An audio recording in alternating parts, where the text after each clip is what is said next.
Mayroon hong nakahanda.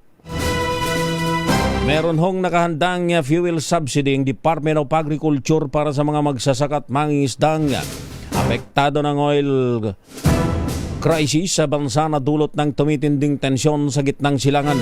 Sa panayam ng programang Special on Saturday, sinabi ni DA Assistant Secretary Arnel Di Mesa na nasa kabuang 150 milyong piso ang inilaan nilang halaga ng tulong sa mga fisher at farmers, fisher folks at mga farmers.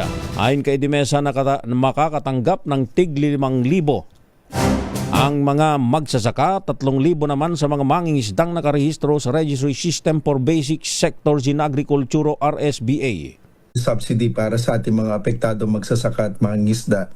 Ito yung 150 million na budget natin nung last year pa na gagamitin natin dito. 75 million para sa ating mga magsasaka.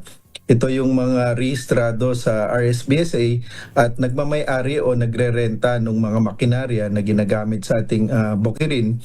Para naman sa mga mangingisda, ito yung mga rehistrado pa rin sa RSBSA at nagmamay-ari ng mga bangka na hindi tataas sa 3 gross tonnage. At makaka-receive sila ng tag 3,000 sa ating mga magsasaka, tag 5,000. Initially, ma-release natin, Sir Cesar po, ay 100 million. At pag naubos ito, ay i-request naman natin sa DBM yung natitira na 50 million peso.